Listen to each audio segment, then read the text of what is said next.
Good afternoon. It is October 11th, 2020, and this is episode 41 of Rob Explains, your daily podcast discussing and explaining cool, random, and interesting things. I'm Rob. Thanks for joining me. This will come as no surprise to you, but we are in the midst of a global pandemic currently. The novel coronavirus 2019 has spread around the world.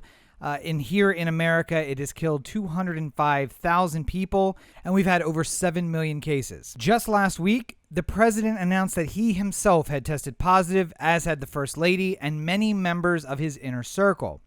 This, of course, brings into the public view the pressure on getting a vaccine and quickly trying to address the spread of this deadly virus. But what you may have heard from a lot of people in your life is that they will not be taking the vaccine when it becomes available. And for the most part, these are unfounded fears. But over the last few episodes, I've done some myth breaking about the American history and popular culture. So I thought maybe I would show you where some of those fears are coming from.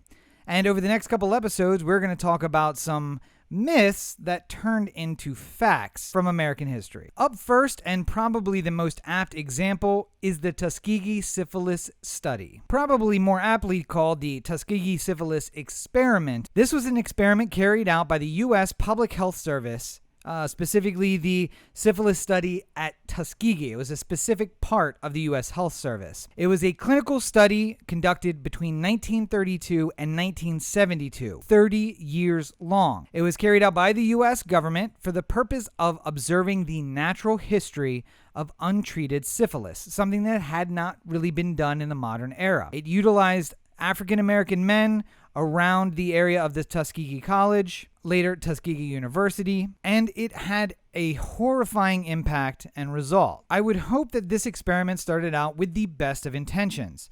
600 men from the local area of Tuskegee, Alabama, were enrolled in the study originally. And the first segment of the study was meant to find out how widespread syphilis was just amongst the general population. This was 1932, and the world was looking pretty bad. 3 years earlier, the stock market had collapsed, and just a year before, the depths of depression had really taken hold on America. But around the world, fascism was growing, and it seemed more and more like there was about to be yet another world war. The American government was trying to analyze how prepared their civilians were to carry out that kind of war if it was needed. Different programs and different studies were taken all over the country, and then programs were enacted to try and improve the situation. In fact, the school lunch program that was offered at schools for kids who were impoverished came from these studies. They found that most American adults were undernourished and were undersized, and in fact, next to their European counterparts, had low muscle mass and low bone density. So an effort was made to help kids get some better food while at school, get their lunch there, in an effort to improve their health, hoping that healthy kids become healthy teenagers, become healthy adults, and those healthy adults could go die in Europe. The Tuskegee experiment was something very similar. It started out by trying to find the amount of people who had been infected with syphilis in the general population, and it found that something like 30% of the participants had undiagnosed syphilis. Now, this would become a huge problem. If these men were sent off to war, who knows how this undiagnosed syphilis would manifest itself? And we don't want people to become battle ineffective, not because of something that happened on the battlefield, but because of something they brought with them. So as an incentive for people to participate in this study, they were offered free health care, but the truth of the matter is there was no health care given. The men were told they were being treated for a condition known colloquially around the South as bad blood, which is a term that can be used to describe various conditions like anemia, syphilis, and just general fatigue. At the time, bad blood was a number one killer among the African American community in the area. So obviously for these men, they had the thought that they would be able to continue to be wage earners and protect and support their families. Even though a cheap and effective treatment was found in 1947, for another 25 years, these men's condition was left untreated so that the progression of untreated syphilis in these men. Originally, the study was going to be running only for 6 months, but it actually continued for over 40 years. And it continued for those 40 years, putting at risk not only the men who were never informed of their diagnosis and the fact that that disease could lead to blindness, deafness, mental illness, heart disease, bone deterioration, collapse of the central nervous system, and for many of those, death, but that they could risk infecting others, including their wives through spread-type syphilis and their children through congenital syphilis. And of the 40 study participants that actually continued all the way through the study, all 40 wives contracted it, and 19 children contracted congenital syphilis. In 1972, this study was actually studied itself by others within the U.S. government, and some information was leaked to outside sources. Of course, it was found to be an entirely unethical study. There was no control group. There was no group that was treated to compare against the untreated group. And the group did not have informed consent. Moreover, after 40 years, none of the participants were aware of the true intent of the study. So in 1972, 40 years after it began, treatment was finally given to the men, to their wives who were infected, and their children were treated as best as possible. They were given compensation by the government, and many actually filed lawsuits to get additional compensation. Perhaps most importantly, Congress reacted in 1974 and put in place measures like ethical standards into law, the creation of institutional review boards, which require anyone doing human testing to continually recertify that they are following guidelines set by the government and by the standards and practices of their own medical boards. So as we go into a period where a vaccine is in study now, you may want to ask yourself, why would African American and Hispanic people not want to participate in a vaccine study? Well, historically, it has not worked out well for them. More importantly, why would a group of people like African Americans or Hispanics trust the government when they tell them a vaccine is safe? After spending 40 years being allowed to effectively rot away with a disease so that the government could study them. We've covered some myths that were not true, but unfortunately the Tuskegee experiment is an American myth that is not fiction, it's fact. Good afternoon. It is October 12th, 2020, and this is episode 42 of Rob Explains, your daily podcast discussing and explaining cool, random, and interesting things. I'm Rob. Thanks for joining me. I don't know about you, but one of the things I feel probably most guilty about is the bag full of plastic bags that I keep under my sink. Now, I know that plastic bags are terrible for the environment, and I save them when I go to the store with the idea that I'm going to remember them and take them and use them a second time. But it always turns out that I forget them and I just grab another one. When a paper bag is available and I actually go to a cashier, which I haven't been doing much of recently, I will try to take paper bags. But that kind of sent me with a thought. How much worse are plastic bags for the environment than paper bags? Well, it turns out they're not. That's right. When you get down to it, a regular plastic bag may be better for the environment than a paper bag. Here's what I mean. To make paper bags, almost 14 billion trees are harvested every single year.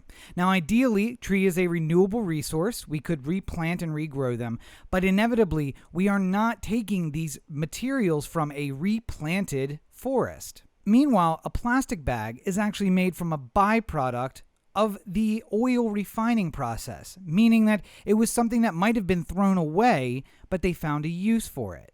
And on top of that, it actually takes 4 times more electricity to make a paper bag than a plastic bag. So all in all, a paper bag production emits 70% more pollutants into the air and 40% more into the water. Essentially, a paper bag has to be reused 3 times in order to justify the pollutants that are created of just one plastic bag. Now, while I have a bag of bags under my sink that is plastic, I generally throw away a paper bag. If any moisture gets on it, it's just not usable anymore. That all being said, there is one advantage that a paper bag has. It's biodegradable. So when I throw it away, it will likely be returned to the environment in a few short years. That plastic bag, however, will remain for thousands of years in some form or another. And of course, we've all seen pictures of plastic bags coming up on a beach or in rivers, or being ingested by animal life, and that is certainly not good either. The solution is, of course, to use reusable bags, ones that may be made of plastic but that are designed to be reused each time, and that are portable and easy to remember, unlike those plastic bags under your sink. But if you've forgotten your bags and you are standing at the checkout and someone asks you paper or plastic, just remember that plastic bag, if you reuse it, may be better for the environment than 3, 4, maybe even 6 paper bags. It's definitely worth a thought. Good afternoon. It is October 13th, 2020. And this is episode 43 of Rob Explains, your daily podcast discussing and explaining cool, random, and interesting things. I'm Rob. Thanks for joining me. Today I wanted to talk to you about something that I just find fascinating, and it's how inventors continually try new things and see how their inventions can improve the world. And today we're going to talk about one that did improve the world, but not the way that the inventors intended. Back in 1957 in Hawthorne, New Jersey, two inventors, Al Fielding and Mark Chavans, actually decided that they wanted to go from being in the engineering business to being in the decorating business. So they decided they'd come up with a brand new idea for wallpaper. They took 2 shower curtains and hot pressed them, trapping some air in between, and lo and behold, bubble wrap was invented. That's right, bubble wrap was initially invented as wallpaper. Now, their intent wasn't to make a protective barrier for your walls, it was the decorative effect of the texture of trapping air bubbles in between 2 shower curtains. However, they quickly learned that it didn't catch on the way that they thought it would. Finding that there wasn't a huge market for their bubble wrap wallpaper, they looked for another solution. About a year after that, they figured out maybe bubble wrap could be used as greenhouse insulation. It's relatively clear, allowing light to come through, and the air pockets would trap the heat inside the greenhouse.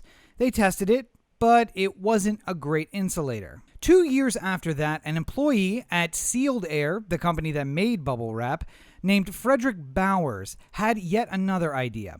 He saw that IBM was introducing their new computer, the 1401, and they were shipping it out en masse on the day that it became available. Bowers had the idea that this wallpaper, or greenhouse insulation, actually worked really well for a different type of insulation, a protective insulation. So he went to IBM and pitched the idea. Let's wrap your 1401 computer in bubble wrap and show how protective it is in shipping. Lo and behold, it worked like a charm. The 1401 computer was large, but it was also very fragile. But the bubble wrap protected it perfectly in transit. Since the lease cost for the 1401 was $2,500 a month at that point, about $18,000 a month today, the bubble wrap allowed IBM to protect their investment, both shipping to the consumer and back from the consumer. And with that idea, Sealed Air and bubble wrap became a $4 billion company with a net profit around $255 million. Today, about 10% of Sealed Air's profit comes from bubble wrap, so that's $400 million worth of bubble wrap sold every year. While we're on the topic of bubble wrap, I know that you, like I, probably envision that the air pockets are added after the fact, meaning that they seal it together and then inflate the bubbles, but it's actually not the case. They do seal the edges of the bubble wrap and then trap air in between using a heated roller. And for decades, that was the product that they sold. Competitors came and go. One interesting one is Packing Peanuts, which came out about 5 years after bubble wrap came out. But in the 1990s, Sealed Air started to identify and deal with a problem that their consumers noticed, and that is the high shipping costs just to get bubble wrap to them. Because it is so bulky and does have some weight, it was always expensive to ship bubble wrap inside of a box to someone. So at that time, the engineers started to work again, and they actually invented a bubble wrap product that is inflated once it reaches the consumer. This makes it 40 times cheaper than regular bubble wrap to ship, and for the low cost of a $500 per year lease, you can have the machine that reinflates bubble wrap and makes it as protective as the regular product. The only difference between this and the regular bubble wrap is that you can't pop individual bubbles. If you pop one, the entire line of bubbles goes flat. So if you've noticed a bubble wrap product that you can't pop individual bubbles, you've probably received this one. Every year, enough bubble wrap is sold to wrap the Earth 10 times at the equator. And it's not all used for shipping. In fact, the most interesting use may be as a burglar alarm. There was one report of a young lady who every night laid down a sheet of bubble wrap under her window. And one night, the sound of someone stepping on it through the open window awoke her. The burglar fled, and who knows what trouble she may have avoided, all through her bubble wrap burglar alarm. And all of that started with two guys in Hawthorne, New Jersey, who really just wanted to invent a new kind of wallpaper. Good afternoon. It is October 13th, 2020. And this is episode 43 of Rob Explains, your daily podcast discussing and explaining cool, random, and interesting things. I'm Rob. Thanks for joining me. Good afternoon. It's October 14th, 2020. And this is episode 44 of Rob Explains, your daily podcast discussing and explaining cool, random, and interesting things. I'm Rob. Thanks for joining me. Thinking about myths and legends recently has led me to one that I always felt like might be a legend and not true, but I wanted to do the research and find out. So I dove in and come to find out it's kind of true and kind of not, but it got me into a bigger topic. Instead of talking about the 1908 Olympic Games in London and whether or not the Russian team actually came late, I thought it would be better for us to talk about the reason why they may have come late. And that's the fact that they used the Julian calendar, while we, in the West at the time, used the Gregorian calendar. And of course, we still do. So we'll get back to that Russian team's arrival in London, but let's start out with Julian. Now, it is called the Julian calendar because it was proposed by Julius Caesar, and it was meant to fix in what was called in the time before the years of confusion. And that's because no one knew what day or what year it was. How could people be confused about the day or even the year? Well, you probably know, if you remember from your science classes in high school, that the Earth takes 365 and a quarter days to go around the sun, but the calendar is generally 365 days. Now, that's not exactly true. We take something less than 365.25 days. In fact, the best I could find was something that went out 8 decimal points. Now, that doesn't seem like a lot, and it isn't a lot. But the calendar that was there before Julian didn't take into account that 0.25 day a year at all.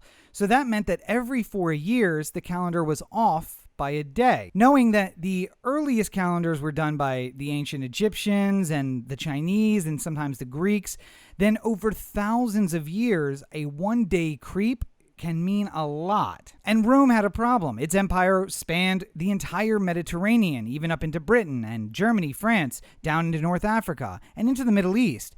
They needed a single calendar to tell them what day it was. So if someone said Caesar's going to arrive on July the 12th, that we all agree and we know what July the 12th is and we're prepared for his arrival. So, meeting with some Greek scholars and philosophers, Julius Caesar put together a very new calendar, the Julian calendar, and essentially it was very much like our modern calendar.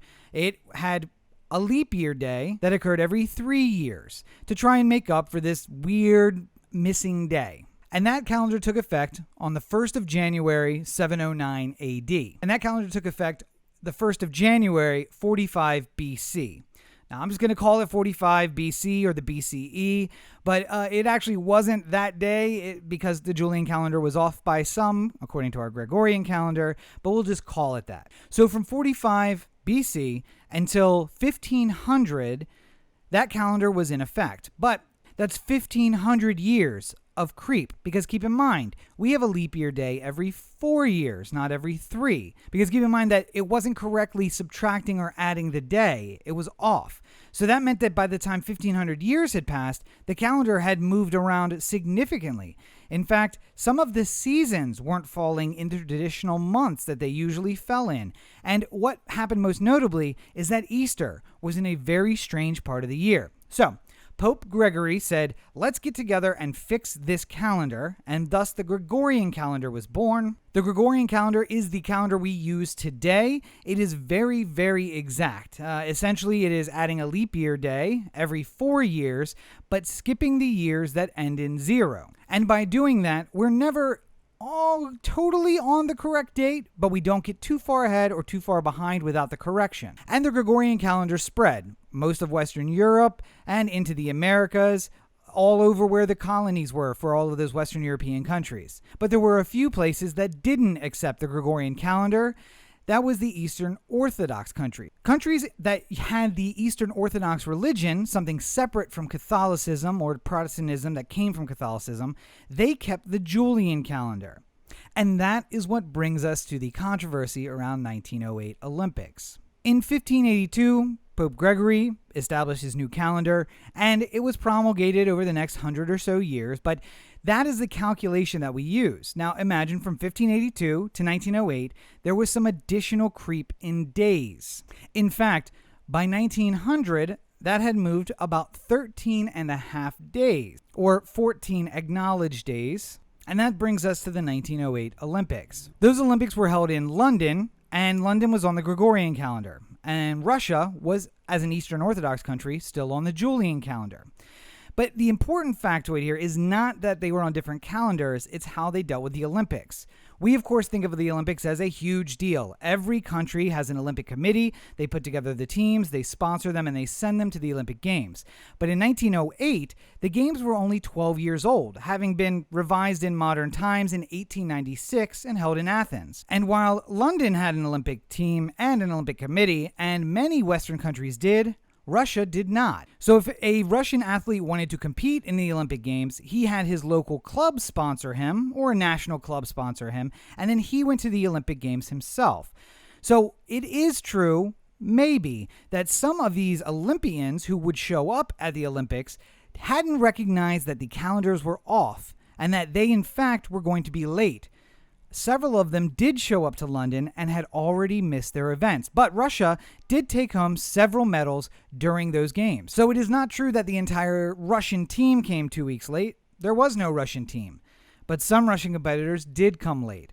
However, some came early and actually were ahead of time, maybe because they understood the Gregorian calendar and when their competitions were. More than that, I have always wondered why the 1917 revolution was called the October Revolution, because on the Gregorian calendar, it happened on November 7th. But remember, we've had some time creep, so it actually occurred on the 25th of October in the Julian calendar. Thus, it's the October Revolution, not the November Revolution. It's one of those funny things that the world, the solar system, doesn't care about our counting of time. It just keeps on moving. But our counting of time has had really big impacts, historically speaking. And there are online calculators available. You can find out what your birthday was in the Julian calendar, or even in earlier calendars, and find out how much time may have slipped from the calendar you're used to some of those historical ones. And as a final note, there has been now a reformed Julian calendar, which is meant to, over time, keep it more aligned with the Gregorian calendar. It's not always aligned because they kept the 3-year leap year rule, but they do skip some leap years, which help them to stay more in alignment. And that is a calendar that's used in many countries in the world. You just may not notice it because their calendar relatively reflects the Gregorian calendar. Good afternoon. It is October 15th, 2020, and this is episode 45 of Rob Explains, your daily podcast discussing and explaining cool, random, and interesting things.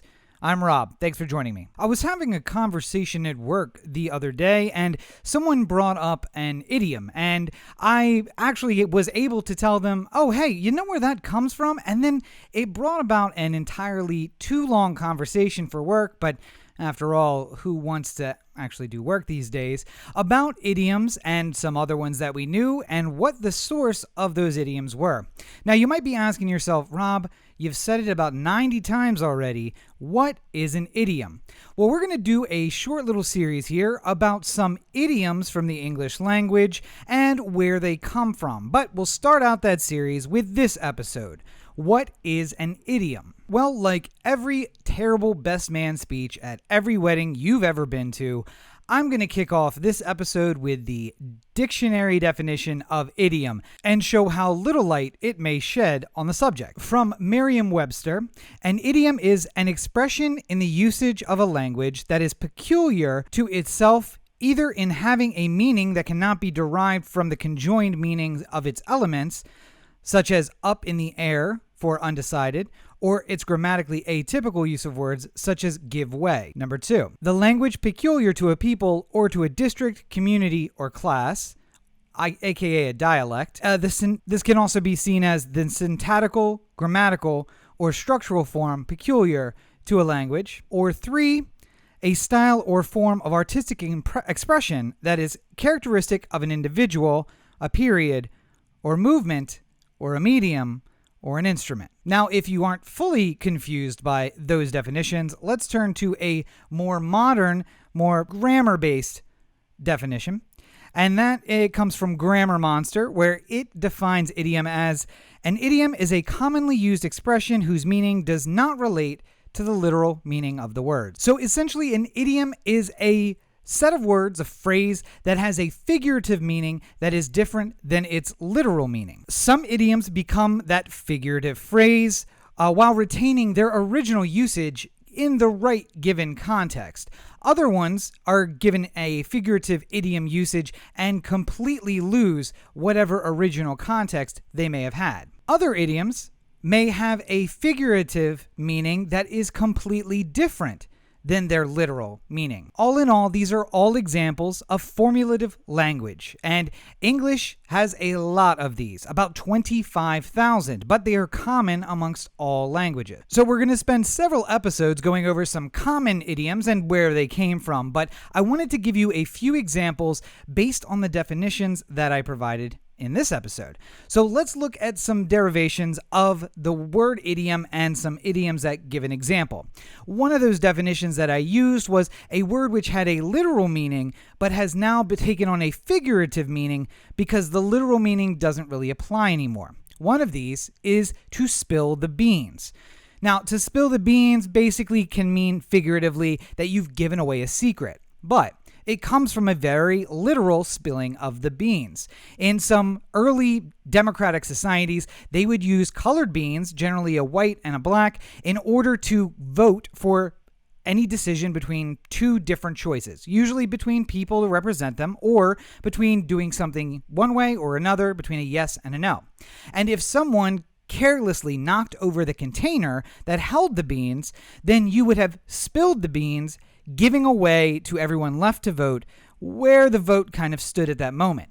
For example, if white was yes and black was no, and midway through you spilled the beans and everyone saw that the yeses had it, then maybe that drives more no votes, maybe it drives more yes votes, but in any event, you've given away the secret, the current vote count. This establishes a folk etymology, something that it did mean something realistically one time, and it could still mean that, but we don't use it in the same fashion. There are other ways that words become idioms, however, perhaps a figurative in the complete opposite of what you intend.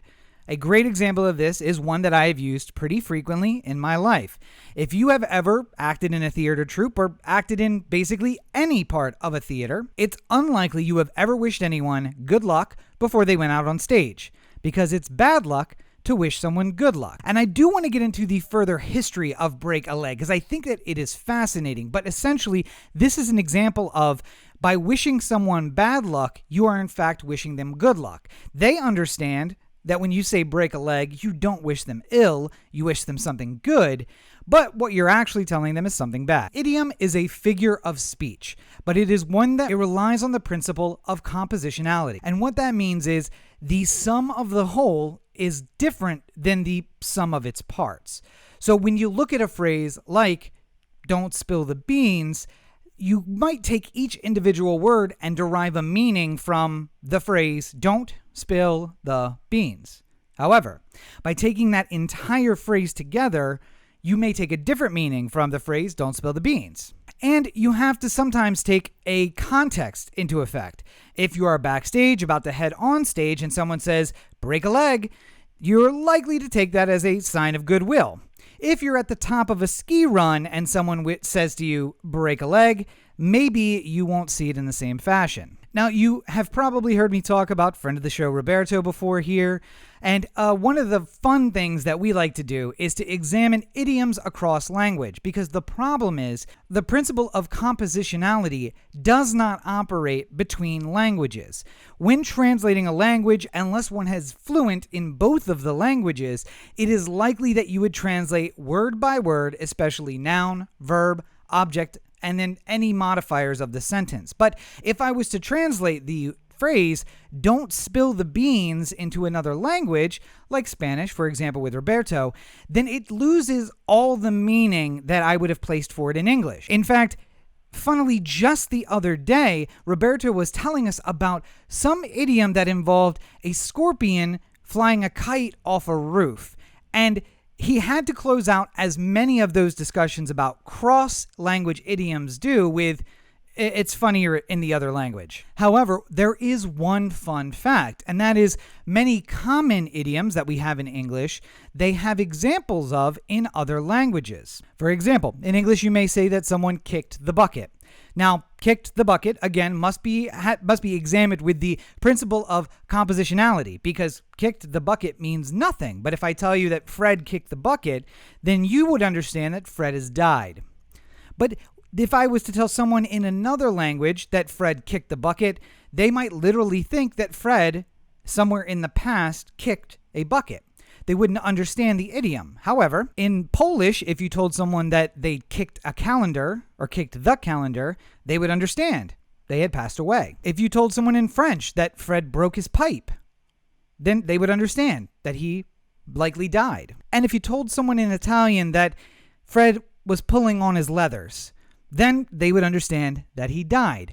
All of these things mean something different than the literal words in their language, but they all share the same meaning as an idiom. Now, some idioms do not translate over the course of different languages. There is a really funny example out of Swedish that essentially in English means to slide in on a shrimp boat, and that means that the person didn't have to work to get where they are.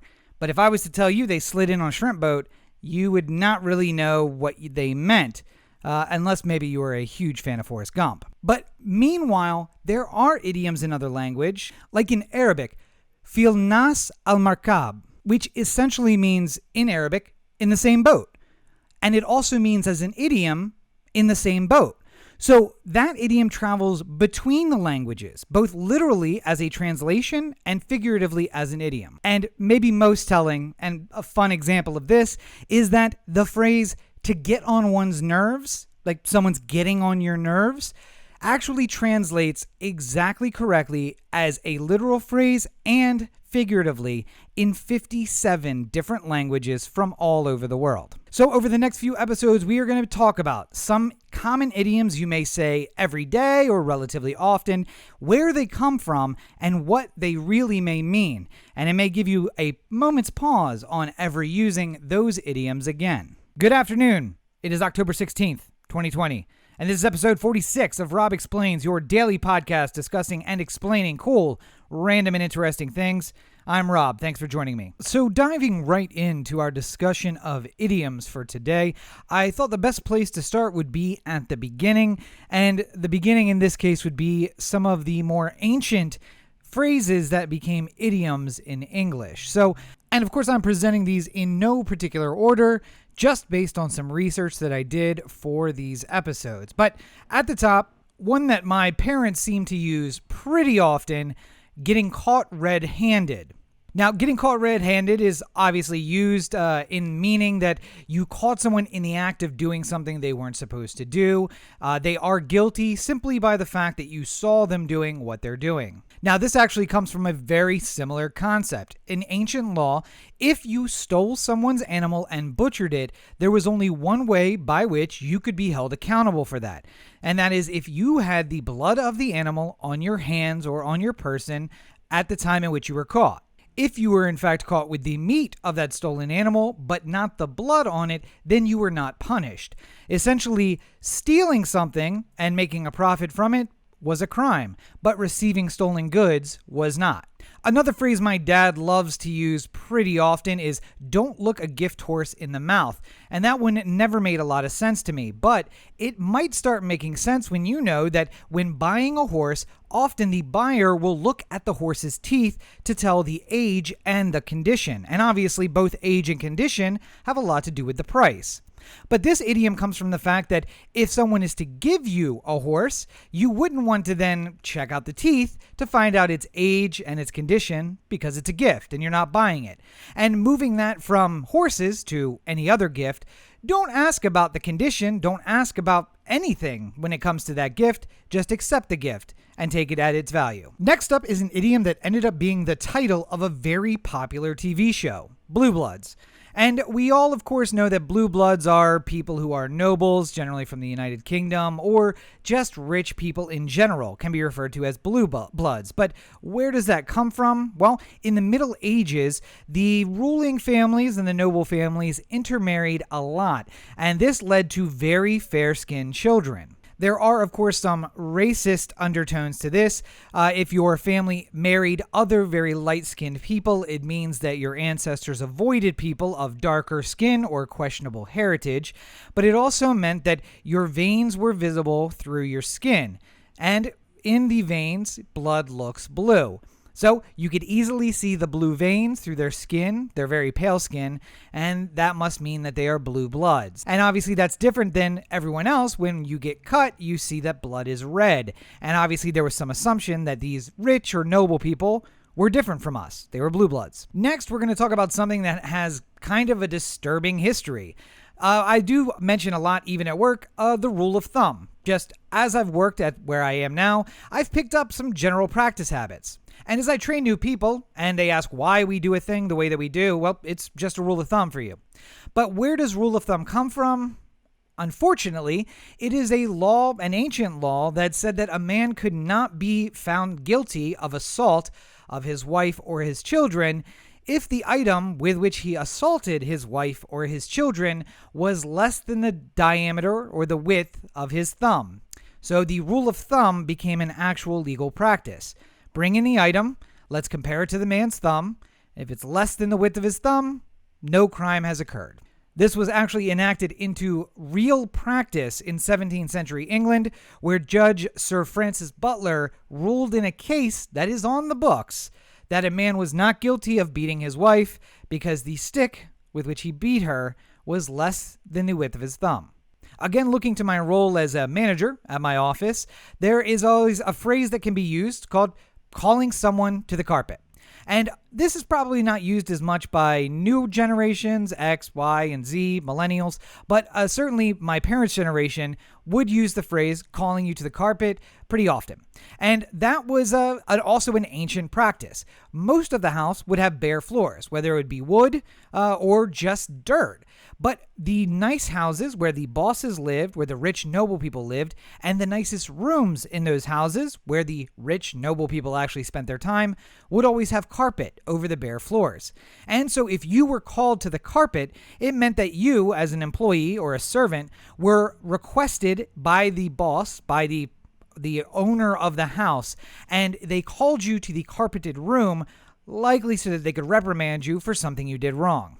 So it hasn't lost a lot of its meaning when your boss may call you to the carpet today. A phrase I've actually heard someone use recently, by the same token. Now, are we talking about a bus token, a game token? What kind of token is the same token? Well, in fact, this is using an older definition of the word token, one that is more reminiscent of feudal knights doing a joust. During those times, they would take a token from a lady in the audience, maybe the patron of the joust, and a token would be a handkerchief or a flower or something like that, and they would wear it on their armor, and it would be a token of the patron. Well, this token idea can actually be given out in more situations. In fact, if someone was to, bring you into their faith, into their good fortune, they might give you a token that stands as them in a situation in the future. If a master was to send a servant to the store for them, they might give them a token to show that that servant was there on their behalf. Therefore, the store owner could treat this servant as if they were them and give them credit or treat them as a person with maybe more standing in the community. And often in those ongoing relationships, a business relationship or a master-servant relationship, they would just give them something that could stand as that token for a long time. Meaning, by this same token, you can go to the grocery store, you could go to the fishmonger, you could go to many people, and they'll all know by this same token that you stand for me. Finally, an idiom that isn't in wide use now, but certainly my dad, who's a little older, has used it to describe some of the things I've gotten into: tomfoolery. Now, the notion of the tomfool actually goes back a long way to the Middle Ages or even before. And this is of the same lineage of Tom, Dick, and Harry, the generic three guys who you can just use to describe any given situation. But these generic three guys, Tom, or the tomfool, was just used to describe anyone who acted foolish. And in fact, while Tom was the most foolish of the three, Tom, Dick, and Harry, by saying the tomfool, you were adding a little bit extra absurdity on top of it. So tomfoolery had the little added distinction of not only being foolish, but being extra foolish. And in that way, the generic Tom can apply to any of us. So my tomfoolery as a small child was extra absurd as compared to the general foolery that I was guilty of. Good afternoon. It's October 17th, 2020, and this is episode 47 of Rob Explains, your daily podcast discussing and explaining cool, random, and interesting things.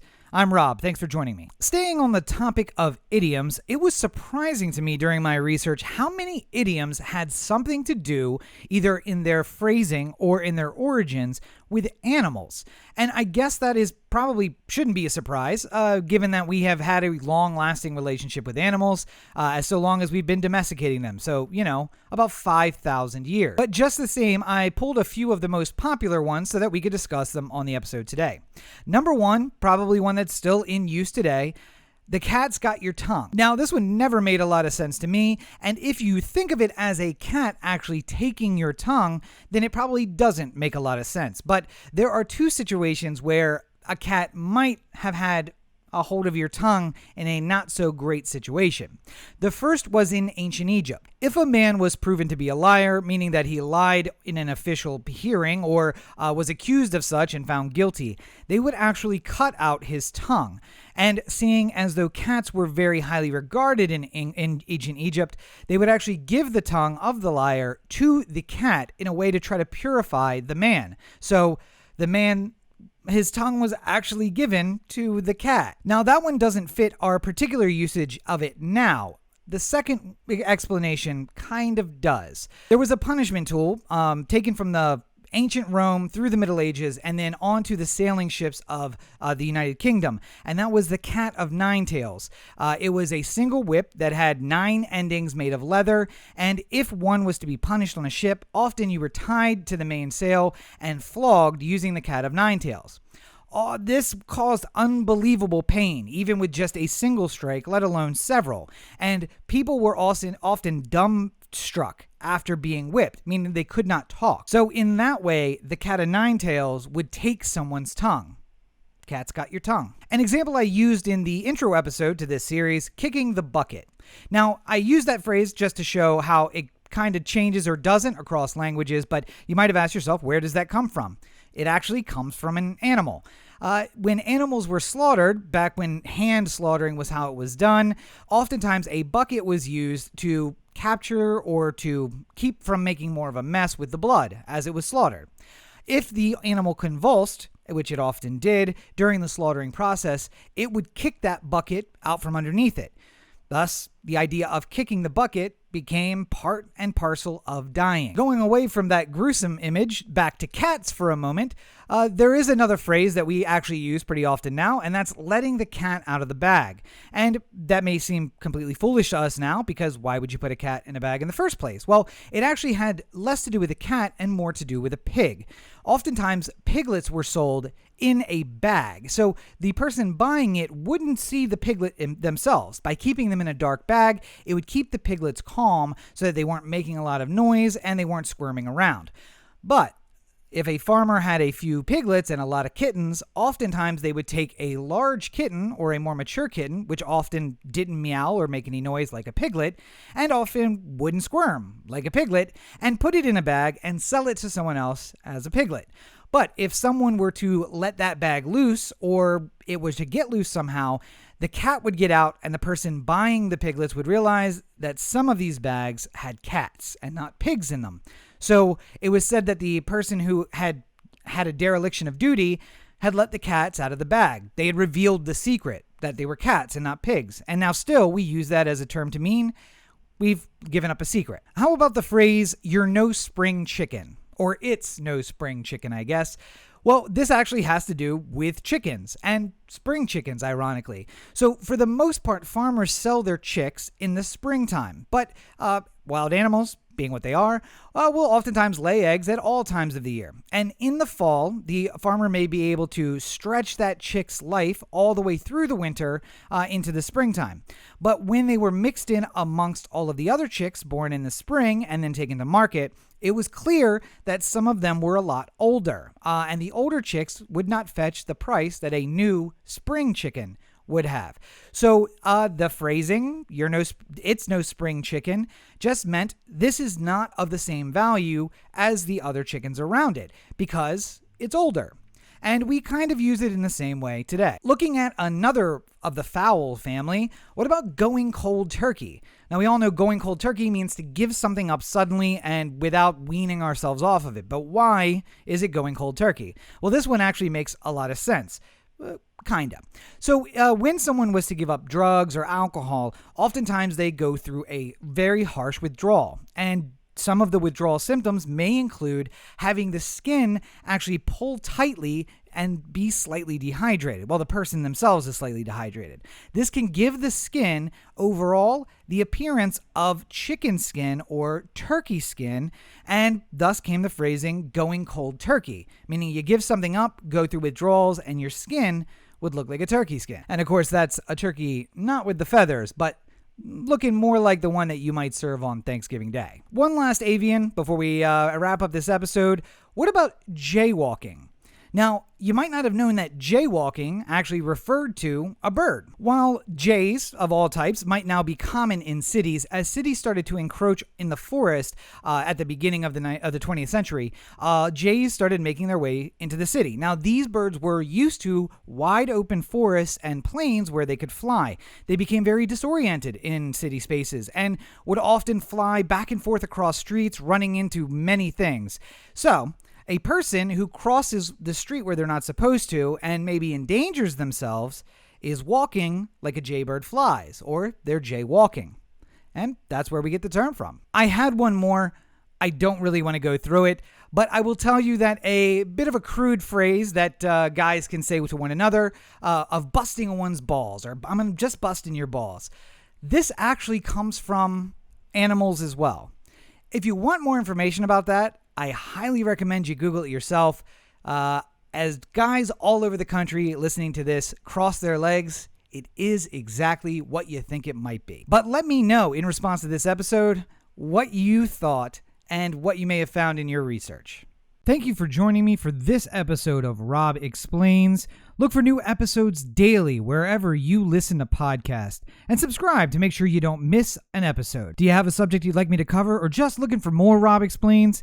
Find us online on all social media at Rob Explains. Got a comment, question, or query? Or did I get something wrong and you want to correct me? Shoot me an email, rob@robexplains.com, or you can leave a comment down below. I'll check those right after the show goes live. And you can send me a message, anchor.fm/RobExplains/message. And in the form of a voicemail, I can actually include it in a future episode. Once again, thank you for joining me. Until next time, this is Rob. Take care of yourselves and each other. Have a great day.